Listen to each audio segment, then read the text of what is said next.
Bonjour Ophélie Meunier. Bonjour Philippe. Vous présentez sur M6 le magazine d'actu Zone Interdite qui mérite vraiment son nom dimanche soir puisque vous vous rendez dans une zone réellement interdite, la prostitution des mineurs. Ce sera à 21h. À 15 ans, ma fille se prostitue. C'est le titre de ce documentaire édifiant réalisé par Clarisse Verrier. D'abord, on va commencer par les chiffres. Combien de mineurs se prostituent en France ? Ça touche entre 8 et 10 000 jeunes filles. Et c'est un chiffre stable ou c'est un chiffre qui augmente ou qui diminue ? Non, c'est malheureusement un chiffre en augmentation. Le nombre d'affaires arrivées devant les tribunaux a été multiplié par 3 en 5 ans. C'est évidemment quelque chose qui a malheureusement toujours existé, mais qui semblait être un phénomène marginal, encore qu'il soit très difficile de s'avancer sur ce terrain-là. Mais ce qui est certain, c'est qu'il y a depuis quelques années un écosystème supplémentaire avec l'arrivée des réseaux sociaux. Qu'est-ce que ça change ? L'accès en fait trop facile à des sites pornographiques, à tous les réseaux sociaux, en fait, a accentué le phénomène malheureusement. Les filles aujourd'hui, enfin je dis les filles, ça touche aussi les garçons, mais là il se trouve que nos témoins sont des jeunes filles, peuvent trop facilement se faire piéger sur les réseaux sociaux par des proxénètes qui se cachent derrière des comptes en les appâtant avec des mots tels que je vais vous protéger, vous allez gagner de l'argent, je vais vous nourrir, je vais vous loger, vous allez gagner de l'argent très vite, très facilement, et hop, bam, elle tombe dans le piège.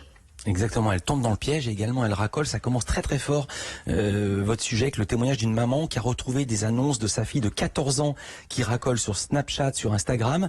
Elle reconnaît sa fille, elle reconnaît ses vêtements, elle reconnaît un grain de beauté sur un sein. Elle sait que ça a commencé quand sa fille avait 12 ans et elle vous a même autorisé à filmer l'écran, même si on connaît personne. Mais la première chose qui interpelle, c'est qu'au-delà de la prostitution, 12 ans, 14 ans, c'est en dessous de la majorité sexuelle fixée en France à 15 ans. Que dit la loi ? La loi interdit absolument la prostitution des mineurs. Ce que font ces filles, en plus de se faire du mal, c'est illégal. Alors elles sont souvent, quand il y a des procès, elles sont souvent considérées comme victimes et les proxénètes sont condamnés. Mais la prostitution des mineurs en France est absolument illégale. Vous avez rencontré Stella, elle a commencé à se prostituer à l'âge de 13 ans, maintenant elle a 15 ans, elle travaille dans le très chic 16e arrondissement de Paris, elle est filmée, on voit son visage masqué, en revanche son témoignage est très fort, on l'écoute. En une journée je te fais 2600, 2700, c'est un salaire. En 15 jours j'étais capable de faire 90 000 euros. Donc si tu veux cet argent, tu vas le faire. C'est moche de dire ça, mais dans tous les cas tu peux écarter tes jambes quoi. Et on dirait qu'elle ressent aucune culpabilité, que seul l'argent est important pour elle. Oui, alors ça fait partie des différentes raisons pour lesquelles les filles tombent et les filles se font piéger. C'est l'argent facile. Il y a Stella, il y a aussi Amandine qui nous explique, mais vraiment de manière très ouverte, très naturelle, qu'elle passe devant des vitrines de magasins, qu'elle voit des sacs à main ou des vêtements ou des paires de chaussures très très chères, qui leur font très très envie. Et elles se disent, moi aujourd'hui, si je fais un job classique, normal, je vais gagner peut-être 1 500 euros par mois, je ne vais pas réussir à me payer ces choses-là. Aujourd'hui, 1 500 euros, je peux me le faire en 3 passes.